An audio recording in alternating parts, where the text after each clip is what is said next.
Hello, heroes and dreamers. I'm Peaches, your host today on Campbell's Corner.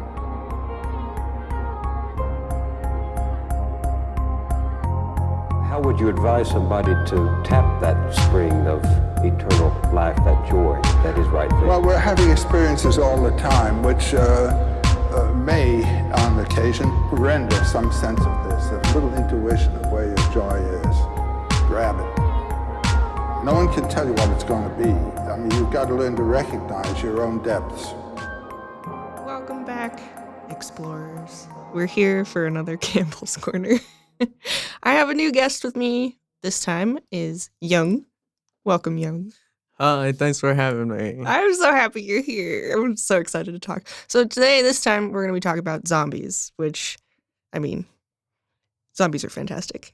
And Yes. they're extremely diverse, which, in popular culture, they're one way. And we're going to get into that. Yeah. But, I think I would like to have you start us off with a tale of zombies. A tale of zombies. Okay, so growing up, my grandmother told me a story back when she was over in Vietnam. This was back whenever she was living out more of the countryside. So like toilet systems and stuff like that weren't like available. It's more like digging a hole in the ground, do your business, and then cover it back up. Very rural, Yeah. like, out nowhere. I mean, there was land. no plumbing. What do you want them to do? Yeah. So basically is that she was telling me how their background started off. So then she had set the mood of the story.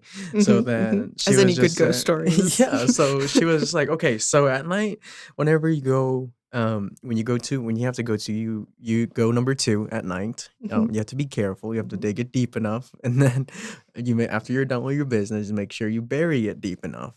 And the reason why they said is that there's a type of zombies, or I don't know if it's zombie per se, but like they would function like normal people, but then like at nighttime their torso would detach from like their lower body. Their lower body would just be laying back where it is, but then the body would like be crawling around with like the small intestines like hanging out and stuff like that when they're crawling around. And she said the reason why you want to bury your poop deep enough is that whenever these things come crawling out at night, it's that whenever they eat your poop, you basically become cursed. Yeah, so you either die or you become one of them. So it like you would hear it moaning and groaning at night. So some say that they have heard it or they have seen it, but I'm not quite too sure how that would usually go. But I mean, like that makes sense, right? You're living out in the boonies, like you don't like. But yeah, no, I'm actually not quite too sure what it is called. She never really just said it. She's just like, Just the poop zombie. basically, let's just I love call it. it the poop zombie. So, but like, yeah, that's what the That's story that she terrifying, had told though. me when we were kids. Like that made me like, hey, like, why would I ever want to go poop out somewhere? And then as an I can adult, hold it till morning. It's fine. yeah, and then as an adult, I realized I was like, wait, camping is a thing, and there isn't exactly a toilet everywhere you go, so you're gonna have to find a way to dispose of your own. Well, they do say when Fecal you're matter. camping that you're supposed to bury your excrement, just to keep the wild critters away. So, I mean, if thinking about it in that context, maybe it has like a basis in real life logic, I guess, or not. But I mean, also poop zombies. So, Yeah, no, but the way that I see it, though, I'm just like, man, thank goodness we don't have to live in a time where those stories would be applicable now. I'm just like, well, good luck. Now I'm just gonna go at home. yeah, Good luck I'm just gonna chasing go the walk down the drains. hall. No, now they're gonna go around stealing shovels to bust pipes just to make sure that they can get their fill. No, anyways. But yeah, that's my story that my love grandmother it. told me. She's passed a long time ago, so there's no way for me to confirm with her. But this is just what she told me when I was a kid. I love it. It That's was great. fun, disgusting, but I love it. That's perfect. I love those kinds of. My mom told us a story, but it has nothing to do with zombies. But she told us about there was a tree in our backyard, and I think it was just because she didn't want us like going outside, because we lived up in the mountains away from like town. So it was like a lot of critters and like cougars and stuff Mm. like that could Yeah, I bet snatch there up little was a lot of babies. cougars. Little bears. But yeah, she told us a story about the tree. We had this huge ponderosa pine in our backyard, and she was like, "Oh yeah, Bigfoot lives in our tree." Mm. And I was just like, "What? What?" And she's like, "Oh yeah, it lives in the tree, and you can't see it, but at night it comes out and What? snatches up little kids." And I was like, "Ah!"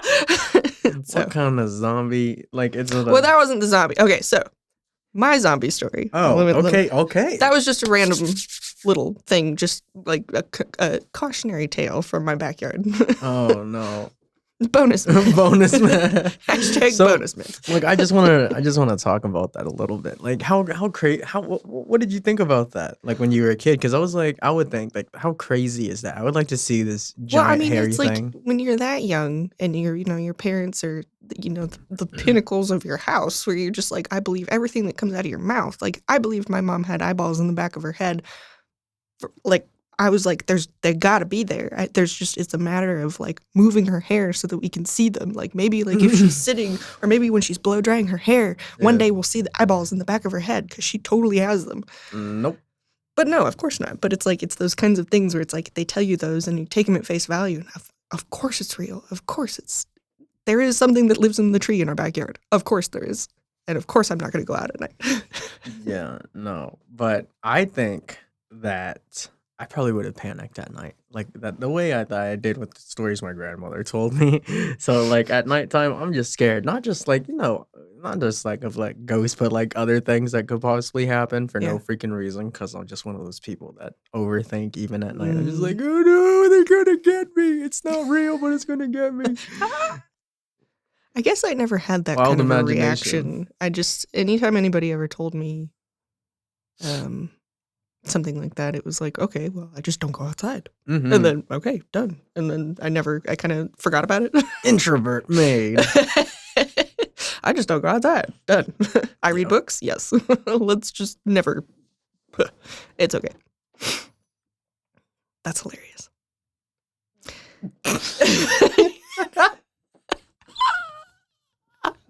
My little sister, she was the overthinker. She was the any of the movies that we'd watch. We couldn't watch certain movies around her because she just was terrified of everything. And I mean, it took a long time for her. I mean, and she still gets pretty nervous and she overthinks and stuff like that. But it's like, it's funny how, yeah, back when we were kids, like I was the sister that both of my sisters would hide behind. Like if we went into a haunted house, and this happened when we were in Boston. We went to the Salem, whatever, and there was like a haunted witch house or something tour thing that we went through, and both my sisters latched onto my arms, and I walked forward first, and they were behind me, and I was just like, I don't know, it's fine, it's not real.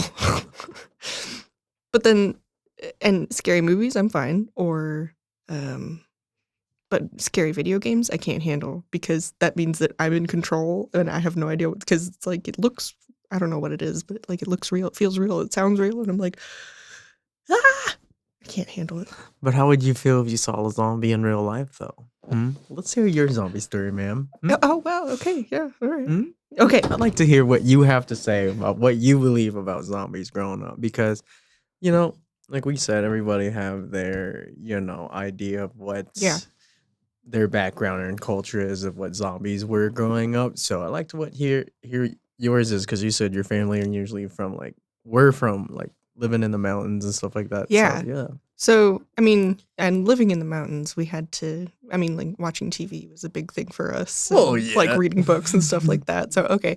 So this story, actually, I heard when my mom had the little TV in the kitchen going, and it was on one of the news stations or something, and it started talking about this story about zombies and like where they originated from, because zombies weren't a thing until basically after Night of the Living Dead, that movie came out, and it was like, oh, then Western culture took a hold of the idea of zombies and made it what it is right now. So this story, on a spring day in 1962, a man named Clervius Narcissa, I'm probably butchering that name, but admitted himself to the Schweitzer Hospital in Deschapelles, Haiti. He had a fever, fatigue, and was spitting up blood. Doctors had no explanation for his symptoms, which gradually worsened until he was pronounced dead 3 days later. He was held in cold storage for a day before his burial. In 1980, a man staggered into the small rural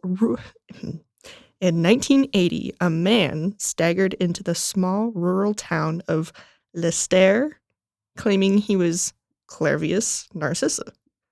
The villagers asked for proof. He shared with them intimate family details and a childhood nickname. He then told them that the terrible fate that had befallen him had been at the hands of a bokor, which is a black magic user. Oh my God. He said that voodoo magic had been used to take his soul. It kept him awake, but paralyzed for his death and burial. Later, when the bokor removed him from his grave, Clervius was given a paste that caused him to forget who he was. He was then kidnapped and forced to work on a sugar plantation. Years later, when his master died and the regular doses of the voodoo magic ceased, Clervius was able to return to his home and family. He became known as the man who was once a zombie. That's kind of crazy to believe. Right?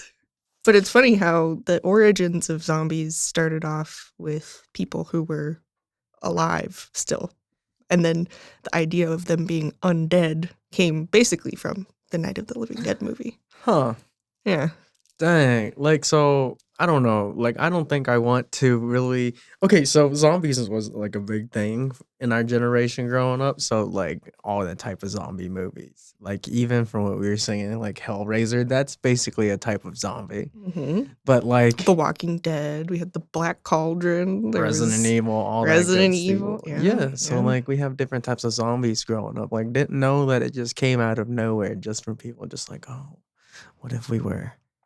dead, Mm-hmm. but we're alive. But we're alive. Yeah, and their brains gushing out and all that stuff.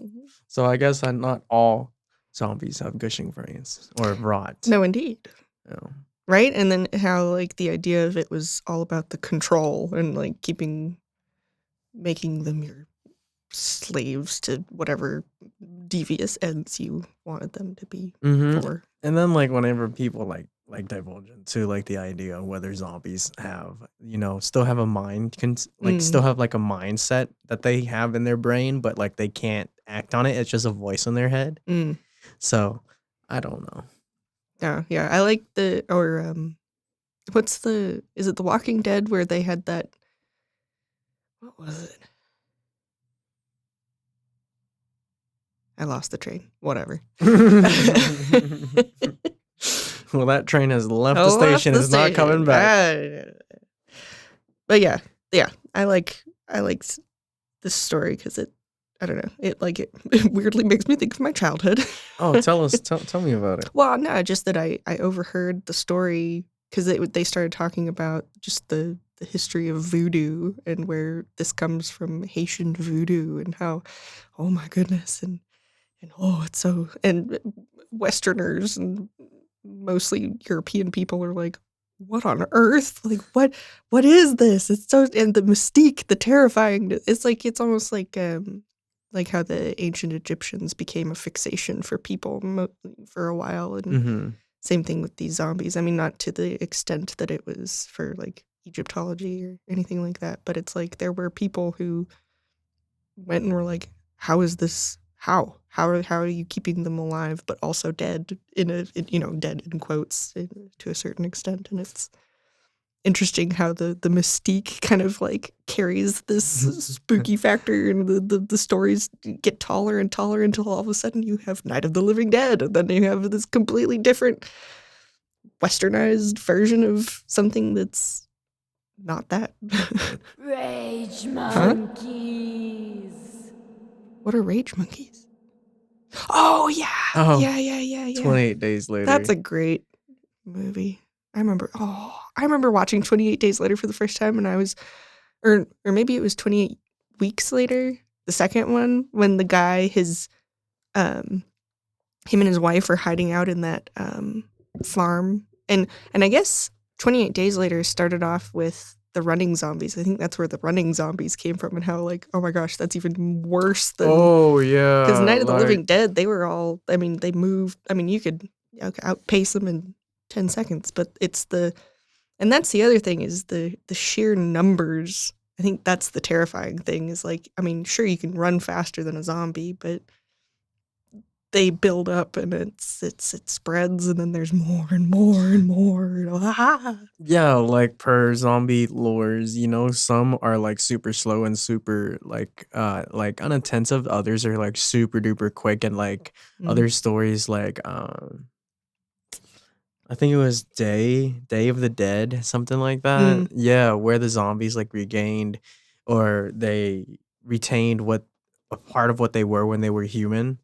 Like, imagine that if you were like an athlete, like, yeah, if you were hurt, you'd Terrifying. be, yeah, like, imagine have like a track runner zombie just chasing you. You're just like, oh my god, and it's just like, he's just swinging his arms, just chasing you as it's just like, just running, Right? And beelining to you. there's such a how do you put it? There's such potential for just zombies. Like, you could literally, I mean, you could do anything with them. I mean, they could be dead, they could be undead, they could be alive and just mind controlled, they could be fast, they could be slow, they could be smart, they could be really dumb. Like, the possibility blind. Just Yeah, blind the and can have possibilities really are good hearing. Like, I endless. mean, like, it's crazy. right. Like the clickers in The Last of Us, the video game, they're completely blind, but they use the what do you call it? The clicking sono.